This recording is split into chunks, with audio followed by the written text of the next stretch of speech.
સુરતના અમરોલી વિસ્તારમાં ક્રાઇમ બ્રાન્ચની નવી યુનિટનું લોકાર્પણ સુરત પોલીસ કમિશનર અનુપમસિંહ ગેહલોતના હસ્તે કરવામાં આવ્યું।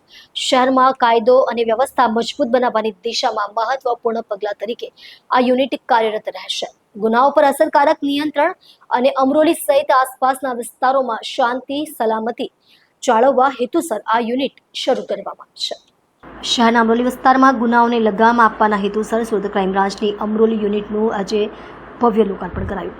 સુરત પોલીસ કમિશનર અનુપમસિંહ ગેહલોતના હસ્તે આ નવનિર્મિત યુનિટનું ઉદ્ઘાટન કરવામાં આવ્યું છે। લોકાર્પણ પ્રસંગે કમિશનર ગેહલોતે જણાવ્યું હતું કે શહેરમાં કાયદો અને વ્યવસ્થાની સ્થિતિ મજબૂત રહે અને સ્થાનિકોની શાંતિ સલામતી જળવાઈ રહે તે માટે પોલીસ તંત્ર સતત કટિબદ્ધ છે। અમરોલી યુનિટના અમલથી ગુનાઓ પર ઝડપી અને અસરકારક રીતે અંકુશ લાવવો વધુ સરળ રહેશે।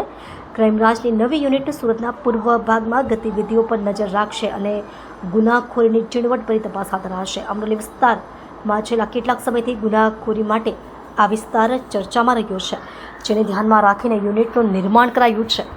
આ નવી ક્રાઇમ બ્રાન્ચ યુનિટથી નાગરિકોમાં સુરક્ષાની લાગણી વધુ મજબૂત બનશે તેવી આશા પોલીસ વ્યક્ત કરી રહ્યું છે। તો શહેરના લગભગ એકદમ અમારા આઉટર વિસ્તારમાં આવે છે, ઝડપથી એના ગ્રોથ થઈ રહી છે। આપણા ગ્રામીણ વિસ્તારના એરિયા બી ખૂબ ઝડપથી વિકાસ થાય છે, તો શહેર સાથે જો શહેરમાં ભરતા જાય છે અને આજુબાજુ અમારા વિસ્તારમાં અમરોલી પોલીસ વિસ્તાર જોઈએ તો મોટા મોટા અમારા લોકો માટે જો પોલીસ માટે એક ચેલેન્જીસ છે, જેમાં આપણા આવાસ બી આવે છે। આમાં જો ખુશાળ આવાસ આમાં જોઈએ તો લાખ જેટલી વસ્તી રહેતી હોય છે। ઘણા બધા જો બહારના આપણા રાજ્ય બહારના લોકો અહીંયા રહેતા હોય, જો કામ ધંધા માટે આવતા હોય છે અને એમાં જ તકના લાભ લઈને અમુક જેવા એન્ટી સોશિયલ એલિમેન્ટ બી આવી જતા હોય છે, જેના લીધે જો આ વિસ્તારમાં સતત જો પોલીસ માટે એક પડકાર રહે છે।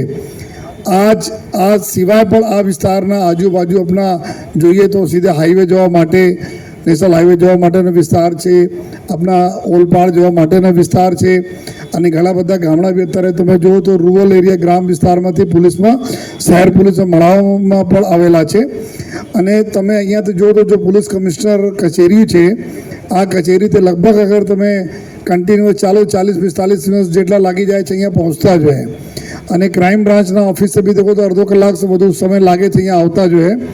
તો આ બધાને ધ્યાનમાં રાખીને શહેરમાં જો અત્યારે સુરત શહેર પોલીસ તરફથી અમુક જો ચેન્જીસ કરવામાં આવી રહ્યા છે, આ ચેન્જીસના હિસાબથી સર્વપ્રથમ પાંડેસરા ખાતે એક ક્રાઇમ બ્રાન્ચના યુનિટ ચાલુ કરવામાં આવી હતી જોઈએ અને આ યુનિટથી જો પાંડેસરા જીઆઈડીસી અને આજુબાજુના વિસ્તારોમાં ઘણી બધી જો આ ગુનાહિત પ્રવૃત્તિમાં રાહત થઈ, એન્ટી સોશિયલ એલિમેન્ટ્સ લુખા લફંગાઓના ઉપર કંટ્રોલ કરવામાં બહુ મદદ મળી, કેમ કે આ લોકલ પોલીસ સાથે સંકલનમાં આ બધી યુનિટ કામ કરે છે। આ જ પ્રકાર ઘણા દિવસો જ આયોજન ચાલતા હતા કે અમરોલી ખાતે પણ આપણા ક્રાઇમ બ્રાન્ચની યુનિટ ચાલુ કરીએ, જેના લીધે આ વિસ્તારમાં બી જો અમારી સ્થાનિક પોલીસ છે એને મદદ મળી જોઈએ।